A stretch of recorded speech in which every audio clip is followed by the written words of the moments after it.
Alors bonjour tout le monde. Eh bien j'espère que vous écouterez ce chiour en étant tous réunis en bonne santé, avec des bonnes nouvelles, Bezat Hashem. Alors voilà, vous savez, c'est incroyable.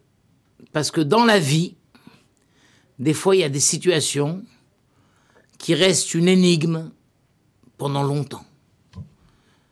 Et des fois on ne trouve jamais la réponse au mystère qui entoure cette situation.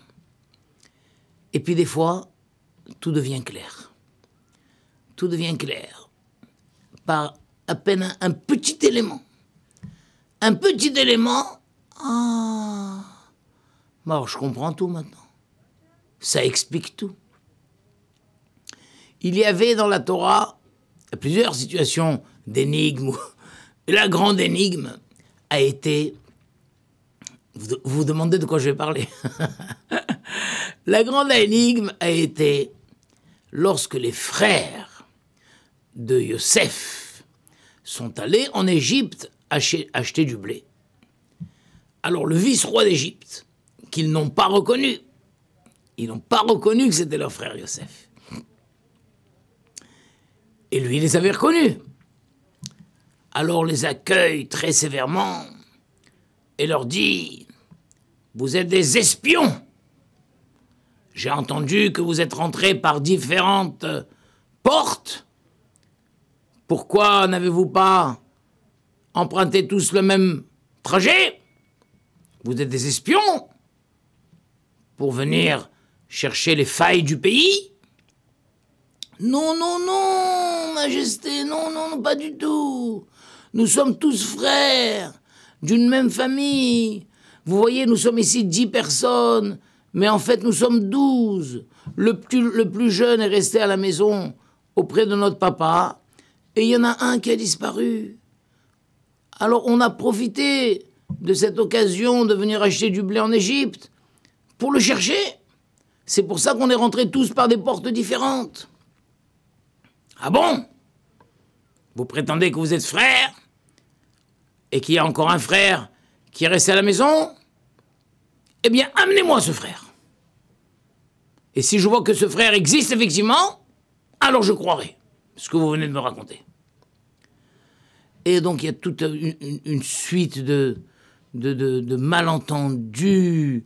Ils ne comprennent pas ce qui se passe. La Torah nous raconte en long, en large, en toute parachat de Vayeshev, Miketz, Vaïgash.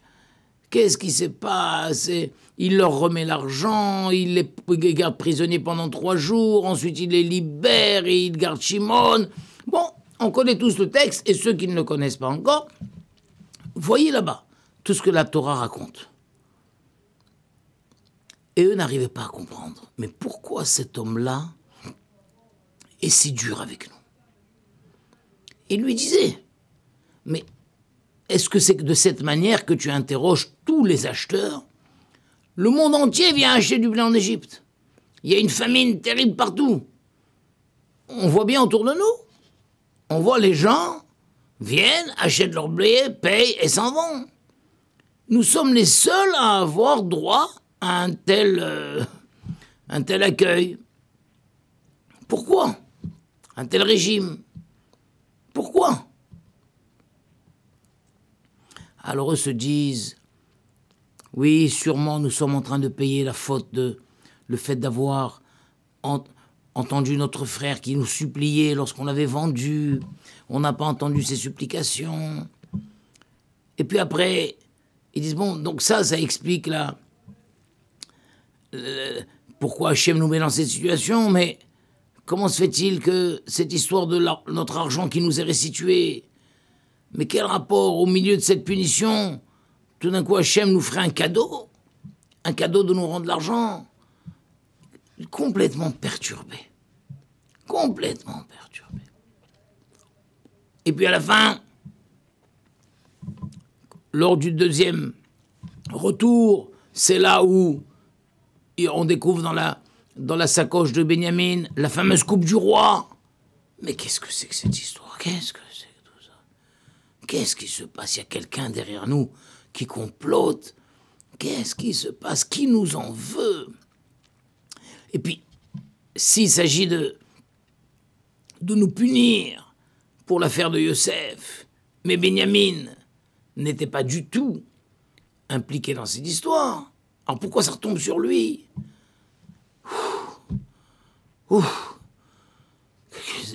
On a tous connu des fois des situations comme ça, mais qu'est-ce qui m'arrive? Je comprends plus rien à ce qui m'arrive. Je comprends plus rien. Je reçois des coups d'un côté, des caresses de l'autre. Quand je commence à comprendre quelque chose, alors je comprends plus rien. Mais...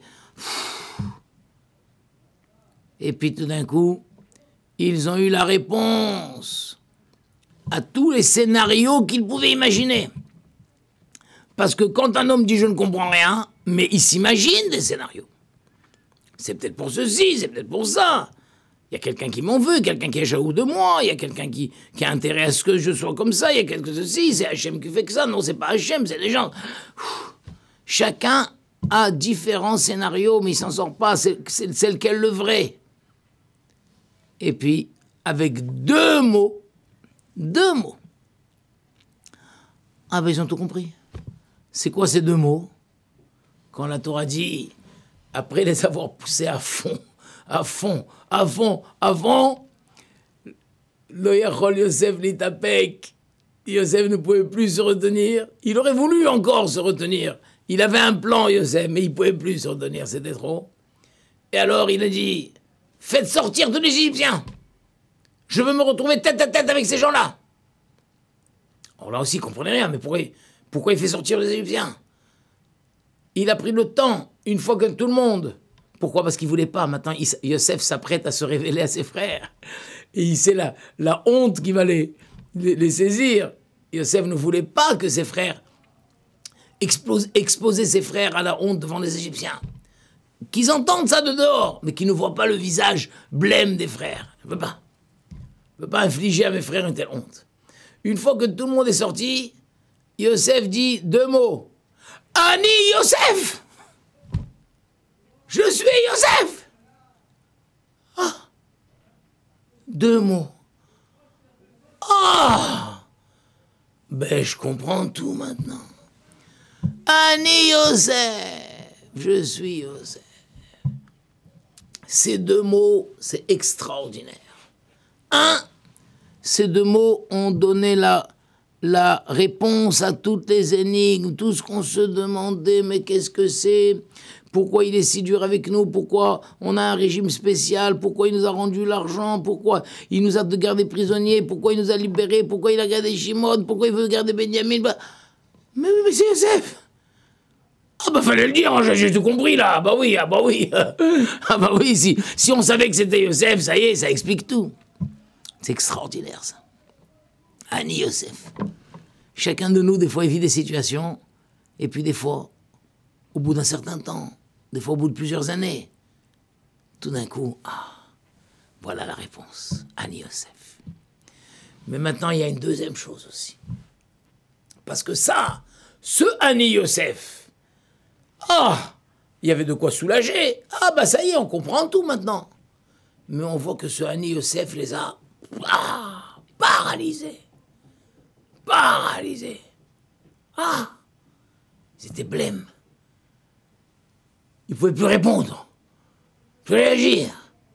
Pourquoi?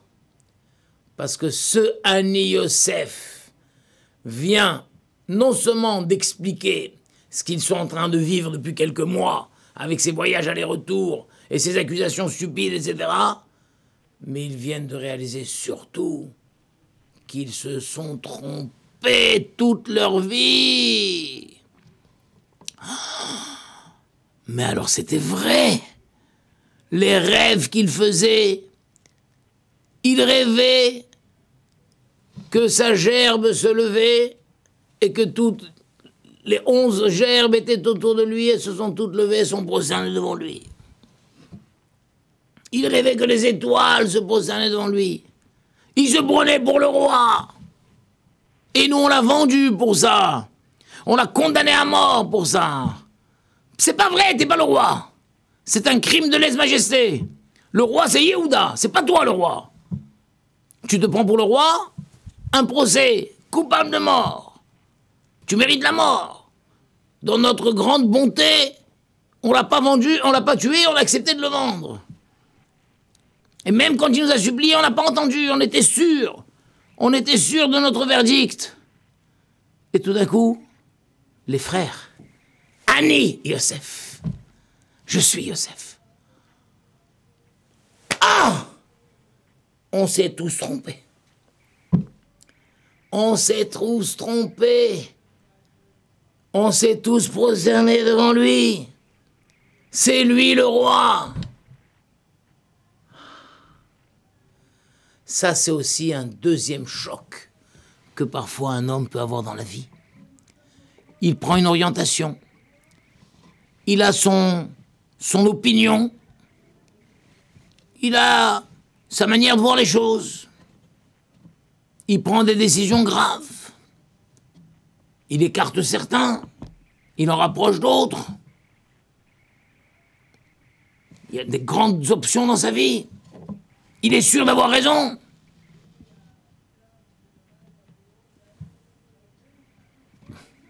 On espère pour lui que, effectivement, au bout du compte, c'est vrai qu'il a eu raison.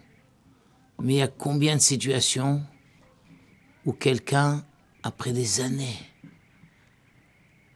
réalise qu'il s'est trompé complètement. Il s'est complètement trompé.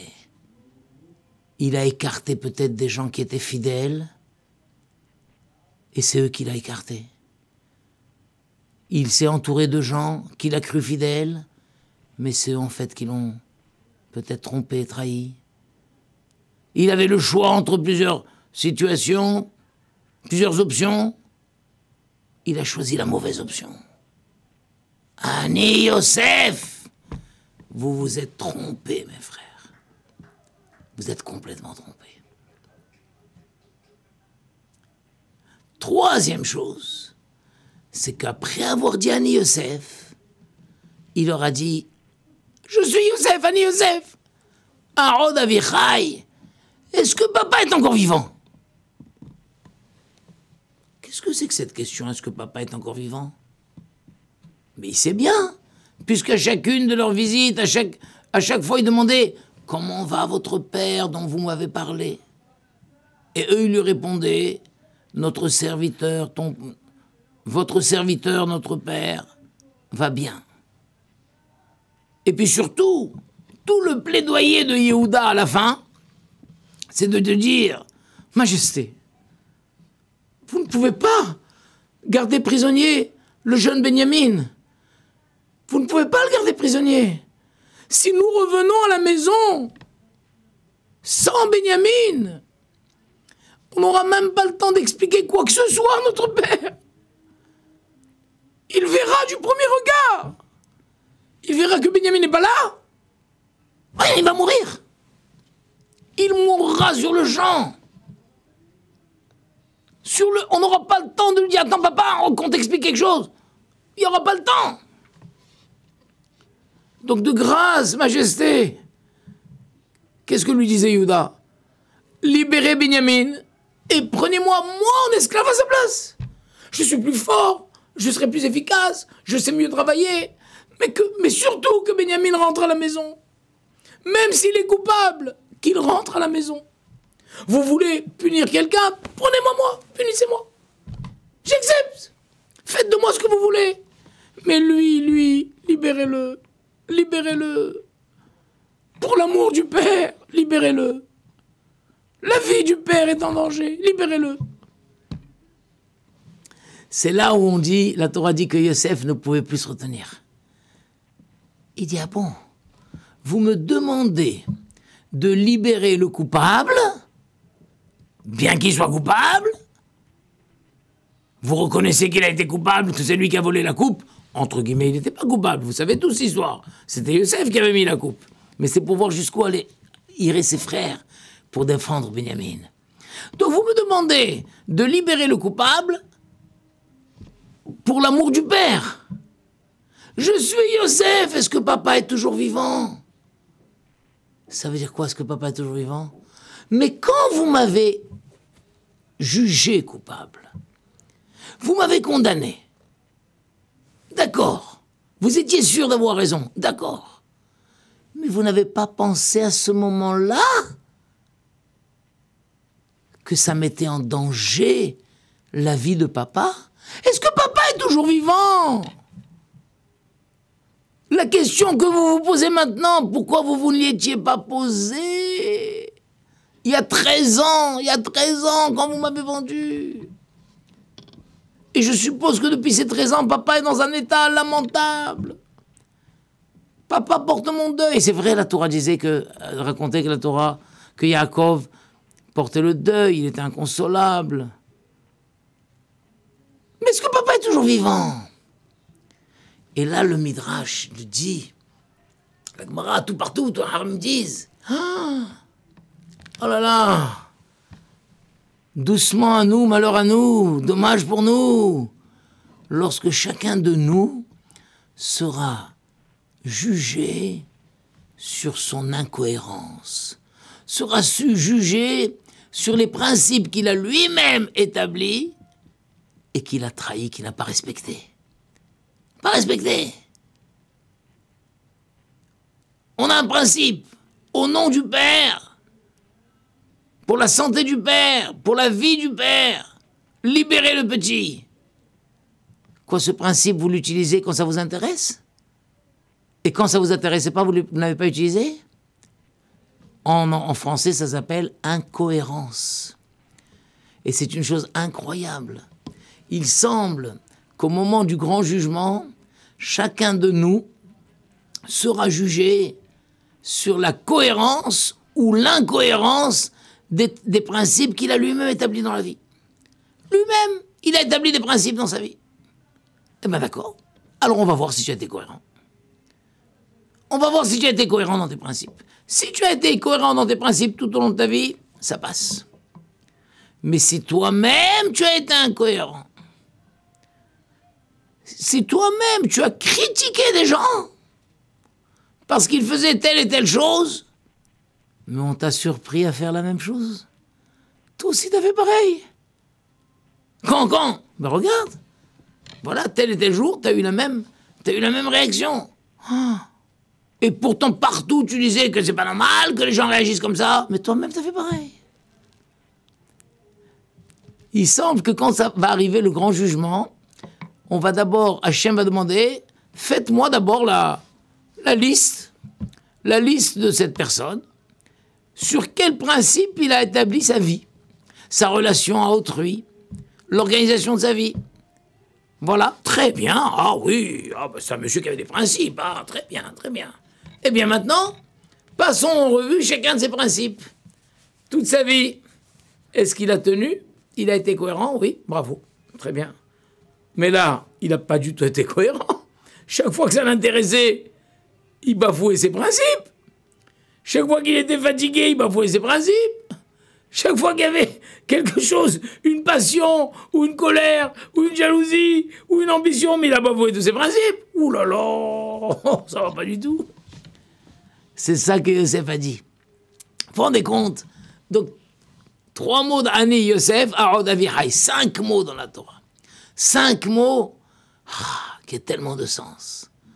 1, Ani Yosef, ça explique toute l'énigme. Ça explique tout ce qu'on ne comprenait pas depuis plusieurs mois. 2, Ani Yosef, donc vous êtes complètement trompés les frères. Tout trompé. 3, Ani Yosef, Arod Avichai, je suis Yosef, est-ce que papa est toujours vivant? Mes frères, vous n'avez pas été cohérents. Vous avez été incohérents. Et c'est ça que la Torah dit, et les frères n'ont pas pu répondre. Ça a beau être le petit frère, était le grand frère, et c'est le petit frère. L'avant-dernier, puisque Binyamin. Donc les grands frères peuvent dire au petit frère, allez, tais-toi, de quoi tu parles, toi? Non.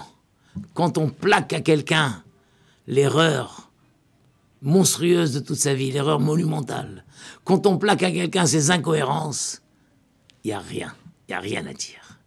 Alors voilà, c'est ce que je veux vous souhaiter, me souhaiter, nous souhaiter, que nous soyons tous, toujours, le plus proche, le plus cohérent, peut-être même 100% cohérent, dans nos propres principes, et qu'on ne trahisse jamais les propres principes que nous avons nous-mêmes établis. Voilà, c'était une belle leçon. À bientôt. Razak.